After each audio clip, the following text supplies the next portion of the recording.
había vivido hasta ese momento, habitó en Capernaum, junto al mar, y desde entonces, es decir, desde el momento en el que Juan el Bautista es encarcelado, él cambia de ciudad en la que vive, y desde ese momento comenzó a predicar y a decir: arrepentíos porque el reino de los cielos se ha acercado.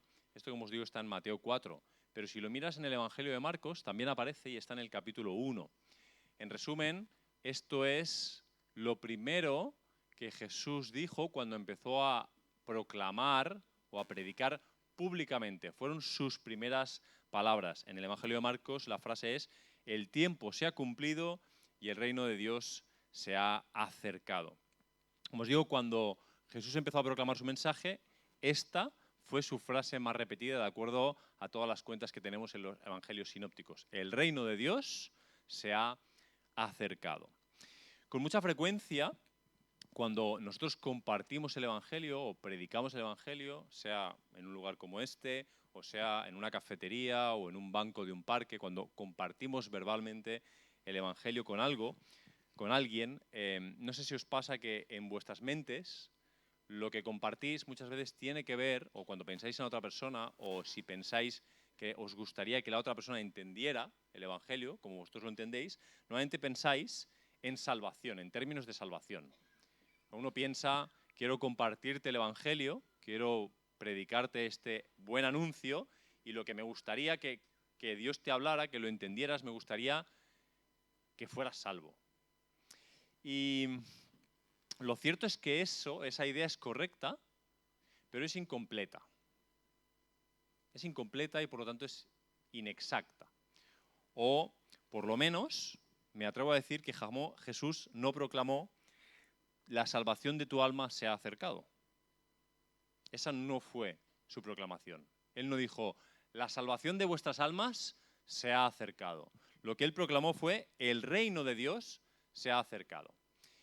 Y no estoy diciendo que una cosa y la otra no estén relacionadas. Creo que están profundamente relacionadas.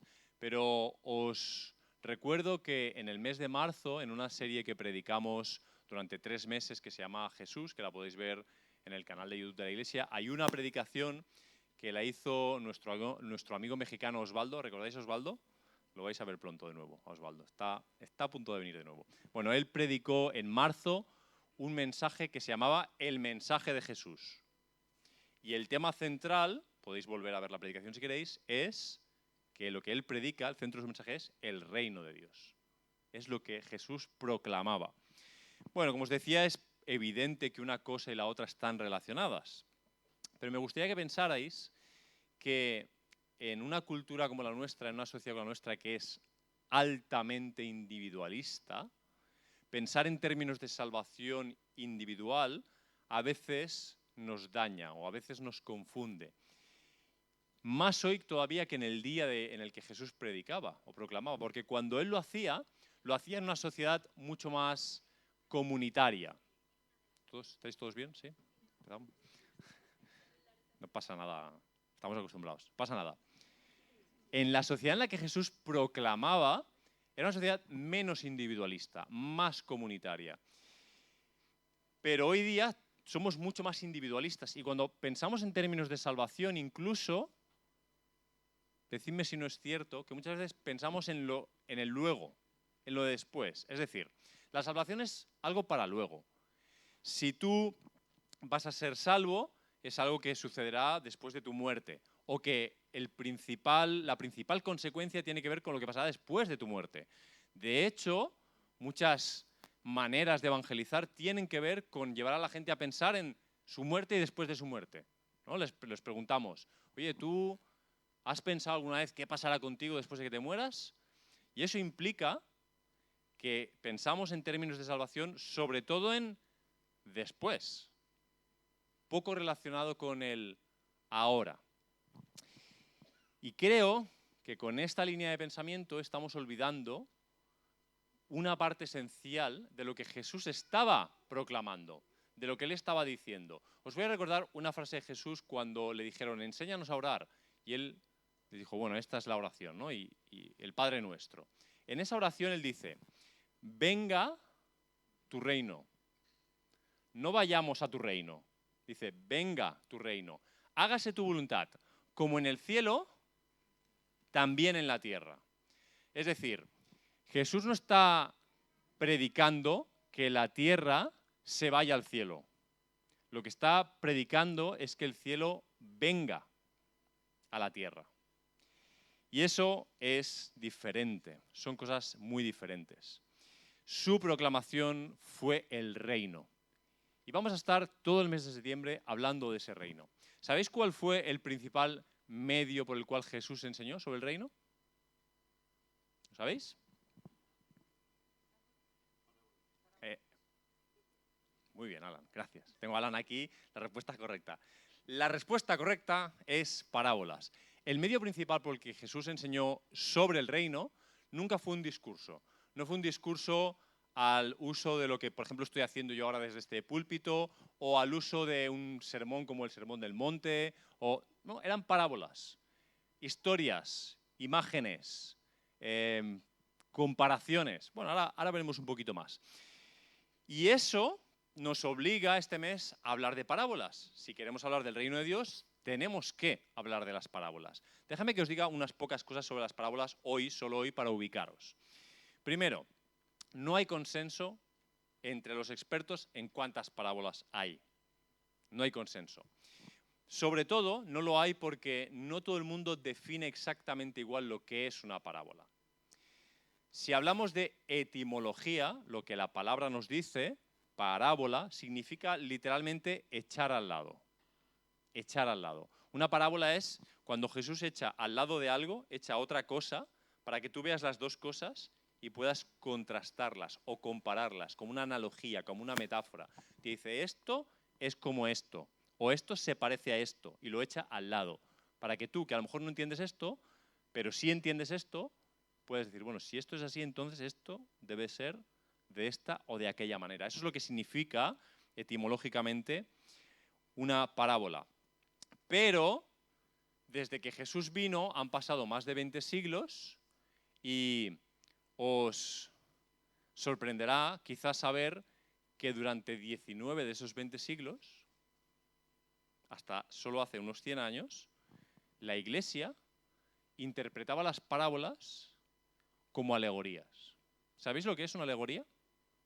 Una alegoría es cuando en un texto, un pasaje, un relato, tú intentas encontrar sentido o contenido que está escondido ahí y darle sentido, significación a lo que hay ahí. Por ejemplo, imagínate que lees la parábola del buen samaritano y dices, bueno, pues aquí el buen samaritano, el levita significa tal cosa, el sacerdote significa tal, y le vas dando significación a cada parte. Como no, el buen samaritano es un reflejo de, o significa, la iglesia de Jesús. Y así es como debe actuar la iglesia de Jesús, ¿no? Y le das ese sentido. Pero durante 19 siglos no interpretábamos las parábolas con la lectura más esencial y primaria que tienen, como un relato unificado, donde las partes solo tienen sentido en relación al todo. Con una alegoría tú puedes decir lo que quieras. Un águila, pues el águila significa lo que sea. Y en la parábola hay también un niño, pues el niño significa la pureza. Y ya está. Y sí, puedes encontrar en la Biblia relación entre un niño y la pureza, pero eso no significa que un niño que aparece en una parábola signifique pureza necesariamente. Solo hace 100 años que empezamos a interpretar las parábolas, creo que correctamente. Ahora bien, os digo algo más sobre las parábolas. Los biblistas, lingüistas, etcétera, hablan de 3 tipos de parábolas. Sobre 2 tipos no hay duda. Hay un tercer tipo que es el que genera las dudas y por ahí nos descontamos. Unos dicen, no, hay 50, otros dicen, hay 70. Los 2 tipos de parábolas que nadie tiene dudas sobre ellos, vais a entender por qué enseguida, son las siguientes. Un tipo de ellos son los que son relatos. El buen samaritano, el hijo pródigo, los 2 deudores. Está clarísimo que son parábolas en forma de relato, ¿no? Hemos conocido mucho estas parábolas. El segundo tipo son más cortas y se les llama semejanzas o símiles. Y son, por ejemplo, he buscado una para poneros un ejemplo, yo he buscado una que dice de sí misma que es una parábola para que no haya dudas, ¿vale? Marcos 13, versículo 28 y 29 dice, de la higuera aprended la parábola. ¿Ves? Una parábola.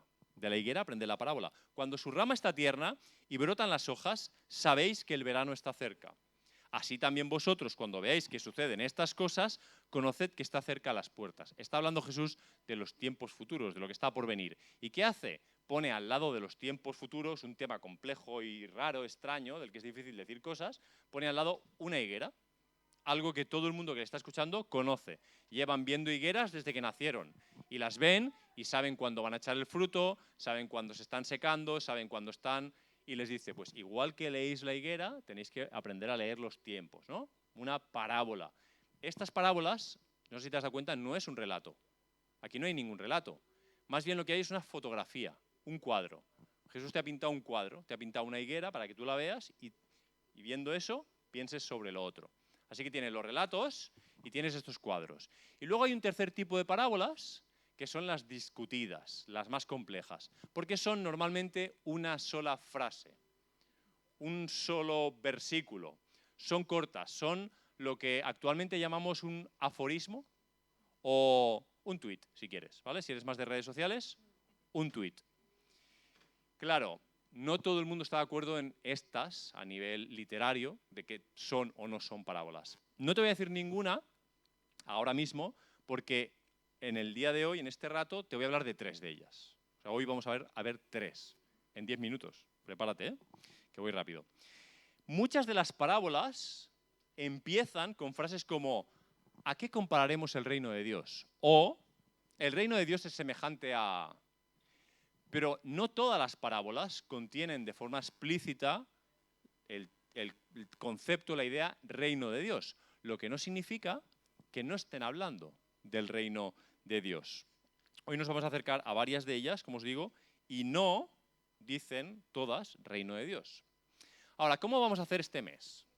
Sorpresa. ¿Preparados? Tengo una sorpresa para vosotros. Todo el mes de septiembre, los 4 domingos que hay, vamos a hacer lo que os voy a contar a continuación. Vamos a hablar de las parábolas y vamos a reflexionar sobre ellas, pero vamos a reflexionar en plural. No voy a reflexionar yo en mi oficina y voy a venir aquí a decir lo que he reflexionado. Eso va a ser la mitad del tiempo. La otra mitad va a ser poneros en grupitos de 3 o 4 y acabar vosotros la reflexión. ¿Os parece? Yo os haré unas propuestas y luego vosotros las termináis en grupito pequeño. Si no te parece, pon cara de aceptación socialmente amistosa y te lo gestionas como puedas, ¿vale? Pero esto es lo que va a pasar en septiembre. Entonces, las 3 parábolas cortitas que vamos a ver hoy, os las voy a mencionar. Seguramente con decirte esto ya sabrás de que has leído el Nuevo Testamento, las conoces. Son la que habla de un remiendo de tela nueva en un vestido viejo. ¿Te suena eso? Y se parece mucho a otra que veremos también, que es prácticamente igual, que habla de un vino nuevo en odres viejos. Y luego veremos otra, un poquito menos conocida, de unos niños sentados a la plaza, que bailan, que lloran, que no bailan, que no lloran, ¿vale? Ahora las veremos las 3. Y, como os digo, lo veremos juntos. ¿Por qué estas 3 tienen un tema en común?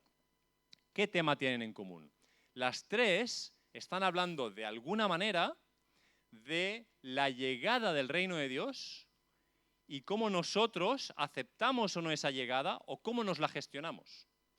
Ese es el tema que tienen estas 3 parábolas en común. Y por eso el título de hoy tiene un título esto. Es El reino de Dios se ha acercado. Que es, como os he dicho al principio, quizá la frase lema de Jesús cuando empezó a proclamar en público el Evangelio. El reino de Dios se ha acercado. ¿Estás preparado? ¿Sí? Estamos, ¿eh? Yo en 10 minutos estoy listo ya. Sé que no estáis acostumbrados a eso y que queréis que esté 1 hora aquí, yo sé que queréis, pero solo voy a estar 10 minutos más, ¿vale? Mateo 9, entre el versículo 14 y el versículo 17, dice lo siguiente.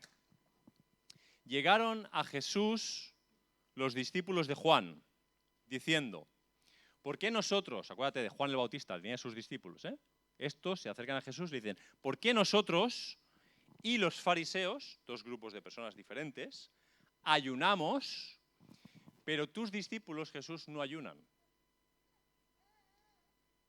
Hay 2 grupos que ayunan y uno que no. y el que no es Jesús y sus discípulos. Jesús les dijo: ¿acaso los que asisten al esposo pueden tener luto mientras el esposo está con ellos? Pero vendrán días cuando les sea quitado el esposo, entonces ayunarán.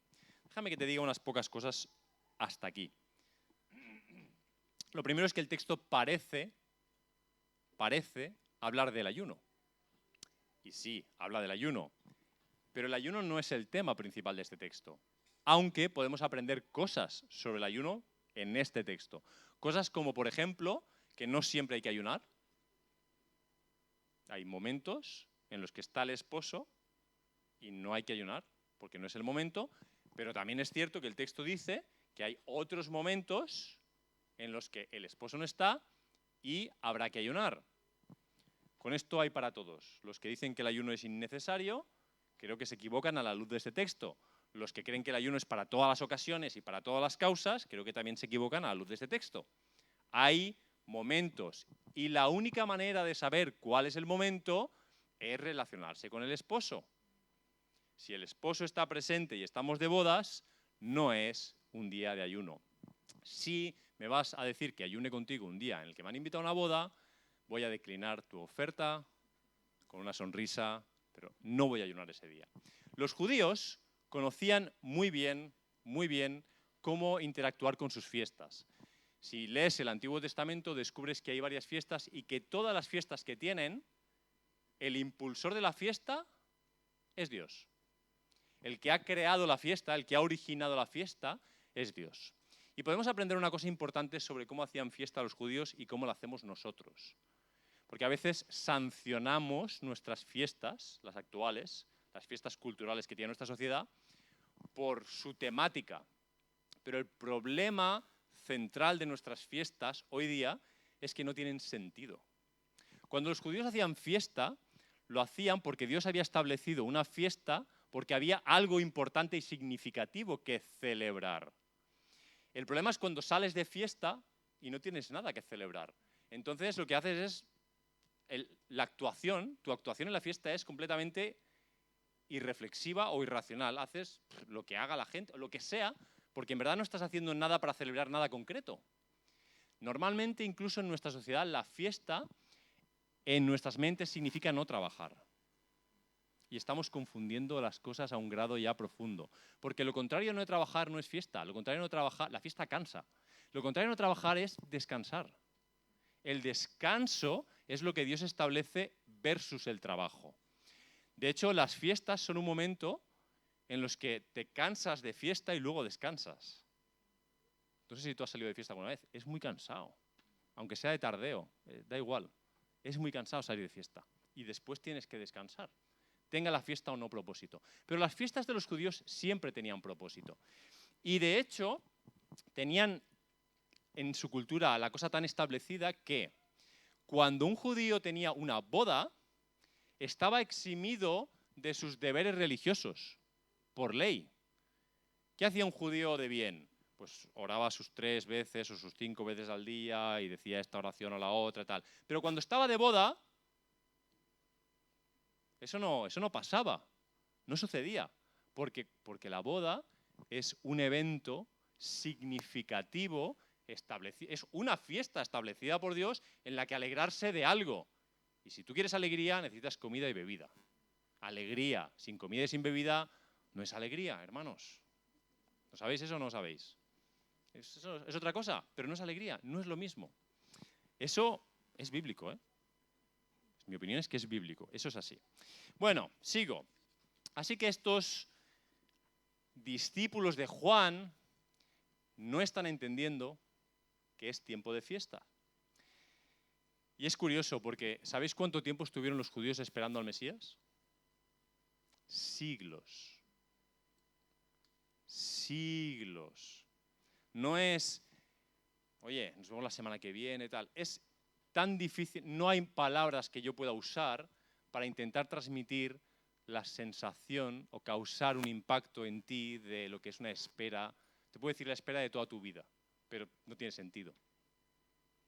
¿Recordáis a Simeón en Lucas 2? Cuando ve a Jesús bebé, ese es uno de los poquitos que se da cuenta de lo que está pasando. Ve a Jesús, lo coge en brazos en su vejez y dice, hasta aquí. No hay nada más yo ya que pueda vivir. Esto que yo estoy viviendo, no solo yo lo he esperado toda la vida, yo soy el afortunado que puede vivirlo, porque antes de mí hubo viejitos y viejitos y viejitos y viejitos que lo esperaron igual que yo y ninguno lo vio. Y yo tengo en brazos al Mesías. Él lo entendió. Pero la mayoría de judíos que llevaban siglos esperando un libertador, un Mesías, cuando llega el Mesías, están de luto en vez de fiesta. No entienden el momento que están viviendo. No lo entienden. Y por eso dice, pero ¿por qué no estás ayunando, Jesús? Si es que no es momento de ayunar. ¿Queréis ayunar? Tranquilos, chicos. Van a venir días. Vendrán días. Jesús jamás nos engañó. En el mundo tendréis aflicción. No se puede decir más claro. Pero también tendréis alegría. Hay que saber vivir todas las cosas. Bueno, en este contexto están esas dos pequeñas parábolas de un vestido, o sea, una tela nueva que se usa como remiendo para un vestido de tela vieja o un vino nuevo que se echa en odres viejos. Parece muy misterioso, parece muy extraño, pero el mensaje central de estas parábolas es relativamente sencillo. Por lo menos tiene algunas aplicaciones relativamente sencillas. Por ejemplo, está diciendo Jesús que las cosas que está contraponiendo una con la otra son incompatibles. Tú puedes, efectivamente, tienes la posibilidad de coser en un vestido nuevo, perdón, en un vestido viejo, con una tela nueva, pero él te está avisando de que eso se va a romper peor de lo roto que estaba ya. Y tú puedes echar vino nuevo en odres viejos, puedes efectivamente hacerlo. El fruto de hacer eso será perder el odre y perder el vino. Lo que él te está informando en esencia es, si te empeñas en hacer ese ejercicio, te vas a quedar sin nada. Te vas a quedar sin una cosa y sin la otra. ¿Qué es lo nuevo en esta imagen? Lo nuevo es lo que Jesús trae, el reino de Dios. Eso es lo que ha llegado nuevo. Lo que han estado por siglos esperando es que llegara el Mesías. Él llega y dice, he llegado. Y su forma de decir he llegado es, el reino se ha acercado. Lo que yo represento es el reino de Dios. Vivir como yo os voy a enseñar a vivir es traer el reino de Dios aquí, ahora. No es que no me importe tu vida post-mortem, está incluido en el paquete. ¿Sabes cuando las compañías telefónicas ahora te meten cosas y cosas en el paquete que no te interesan? Bueno, esta sí te interesa, está en el paquete. No es que Jesús haga algo para salvarte después de la muerte, como si todo lo que importara fuera después. A él le importa el aquí y el ahora, le importa esta tierra, no el cielo del que tan poquito sabemos. ¿Cómo vamos a estar tan preocupados del cielo y tan poco preocupados de la tierra? Cuando el objetivo de Jesús es traer el cielo aquí y ahora y transformar esta tierra. Es traer su reino y que el orden aquí no sea el desorden establecido, sino sea su orden de cosas. Esto es lo que Jesús quiere hacer. Así que él está expresando esta imposibilidad de mezclar el vino nuevo con los odres viejos o las telas viejas y nuevas. Acabo con estas dos parábolas y te digo dos o tres ideas porque os voy a pasar la pelota y luego vais a conversar vosotros. Ideas que podéis pensar sobre lo que están diciendo estas parábolas. Por ejemplo, el reino de Dios no es lo que había antes del reino de Dios. Parece muy simple la idea, pero tienes que darle una vuelta a esto. El reino de Dios es algo nuevo, es algo diferente a lo que había antes de que llegara el reino de Dios. Eso sirve tanto históricamente como en tu vida. Cuando llegó el reino de Dios, si el reino de Dios ha llegado a tu vida, hay algo nuevo que ha llegado a tu vida. Y no puedes mezclarlo con todo lo que había antes. Puedes, efectivamente puedes. Pero Jesús te está avisando de que ese camino lleva a la ruina. Vas a perder lo de antes y lo de ahora. Algo tiene que ser diferente. O otra idea que creo que sale de estas parábolas, de este texto, es la alegría de recibir al rey. Siglos esperando al Mesías siglos esperando al rey y estamos muy ocupados por si nuestro culto es así o así, si hay que ayunar o no, cuándo hay que ayunar o no, por mi agenda, mis preocupaciones, mi liturgia, mi doctrina, mi teología, y estamos ahí, y Jesús así, delante nuestro. Supuestamente hemos estado esperándole en nuestra vida tanto tiempo y ahora está aquí y nos ocupamos de todo lo demás en vez de alegrarnos, sorprendernos, asombrarnos. En el Nuevo Testamento hay constante asombro ante lo que Jesús dice y lo que Jesús hace. ¿Te asombras alguna vez por Jesús o ya está domesticado? Perdóname la palabra. ¿Ya lo hemos domesticado y ya forma parte de nuestra vida controlada tal y como la queremos? ¿O Jesús te asombra de vez en cuando? El asombro es una buena señal para saber si estás viviendo de una forma genuina y Jesús tiene el control. Si eso es así, más de una vez te tiene que asombrar. Pues no puedes controlar lo que Él hace. Puedes controlar lo que tú haces. Por eso no te asombras. Porque todo lo que pasa es lo que tú decides que pase. Por eso no nos asombramos. Otra idea que sale de aquí, creo. La conciencia, el conocimiento de que si somos leales al rey, vendrán días para ayunar. Si te mantienes fiel, leal al rey, que ha venido con su reino, él ya te está avisando, van a haber días en los que yo no voy a estar por aquí, las cosas se van a desmadrar un poco y vamos a necesitar orar y vamos a necesitar ayunar. Lo vamos a necesitar. Hay un segundo pasaje donde está la tercera parábola que vamos a ver. Mateo 11, estábamos viendo Mateo 9, ahora estamos en Mateo 11. Lina nos ha leído anteriormente el texto, así que no hace falta que lo volvamos a leer. Este texto en el que Jesús está hablando a una multitud sobre Juan el Bautista. Justo antes de ese texto, Juan el Bautista, encarcelado en Mateo 11 al principio, tiene dudas. Después de toda una vida sirviendo de una forma muy compleja, en un ministerio muy complicado. Te recuerdo que Juan el Bautista predicaba en el desierto, no vestía ni Zara ni H&M, iba con la moda de 2 siglos para atrás, el menú que comía era el más campestre posible, no era trending topic en las redes, ¿entendéis? Después de un ministerio muy crudo, está en la cárcel como premio por su ministerio. Y en algún punto le entra una duda y envía a 2 de sus discípulos a Jesús con una pregunta. ¿Eres el que había de venir o esperaremos a otro? Y si lo pensáis bien, para él la pregunta significa, ¿eres el que había de venir y mi vida ha tenido sentido o todo lo que he hecho ha sido en vano? Y Jesús, en misericordia, le dice a los discípulos, decidle que los cojos, lo que estáis viendo, que los cojos caminan, que los ciegos ven, decírselo porque si le decís eso, él ya sabe lo que hay. Necesita saberlo, está en la cárcel y no lo está viendo él, pero decirle lo que está pasando, ¿no? Es el contexto. Entonces, estos se van y Jesús se queda con una multitud. Y Jesús empieza a hablar con la multitud. ¿Qué salisteis a ver? Cuando ibais a ver a Juan el Bautista, ¿qué esperabais ver? ¿Qué creíais que ibais a ver? Y les dice, estabais viendo al último profeta. Estabais viendo al profeta más grande entre todos los que han nacido. Son palabras fuertes en boca de Jesús. Estáis viendo al que el Antiguo Testamento dice, vendrá Elías. Era él. Varias cosas. Y en ese contexto está la parábola de los niños en la plaza. Te la digo, la parábola sí te la leo, ¿vale? Te la recuerdo. ¿A qué pues compararé esta generación? Es semejante a niños sentados en las plazas, que dando voces dicen, os tocamos flauta y no bailasteis, endechamos y no lamentasteis. ¿Qué piensa? ¿A tocar para que baile? ¿No? Digo, igual toca y bailo también.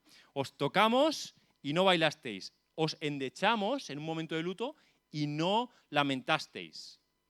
Y Jesús va a comparar estas dos cosas, la música, la alegría para bailar y los niños, así Susaina, no quieren bailar los niños ese día, y el luto, la tristeza, la endecha y que tampoco se pongan tristes. Yo no sé cuántos vivís con niños. Yo vivo con 2. Y os puedo asegurar que en mi casa la alegría proviene de los niños. Y el drama también. Los niños, si una cosa no son grises. Pasan del rojo al azul y luego vuelven al rojo y tú ni sabes cómo lo han hecho.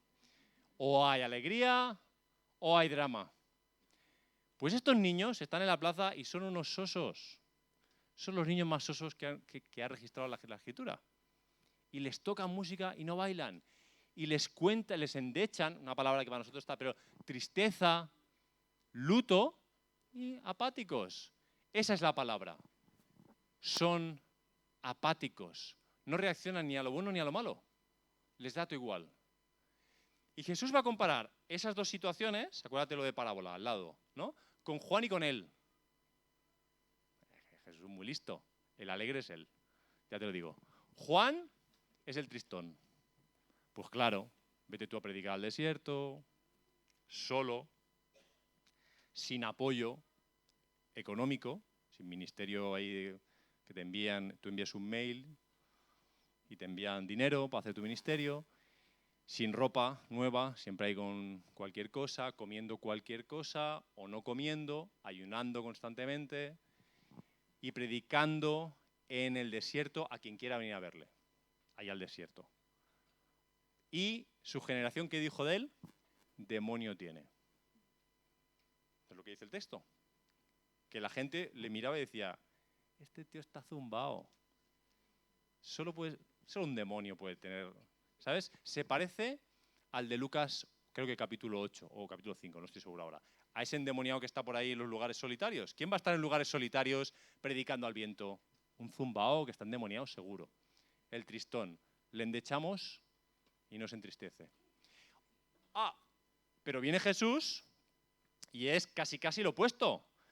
Tiene Twitter e Instagram, se la pasa de fiesta en fiesta, de boda en boda, vive en comunidad, nada de vivir solo, monta una comunidad alrededor de él. Si él va para allá, 50 o 70 personas van para allá. Si le invitas a una boda, invitas a mucha gente a una boda y todo el mundo dice comilón y bebedor de vino. Alegría. ¿Y qué dicen de él? Demonio tiene. Dijeron exactamente lo mismo. Jesús, esta parábola, ¿te acuerdas cómo empezaba? ¿A qué compararé esta generación?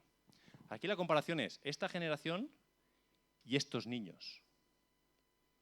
Esta es la generación que vio con sus ojos, oyó con sus oídos, cómo se anunciaba por fin la llegada del Mesías y cómo llegaba por fin el Mesías. Y les dio igual todo, apáticos. No reaccionaron ni a un llamamiento al arrepentimiento, ni reaccionaron a la llegada de la gracia personificada. No reaccionaron a nada.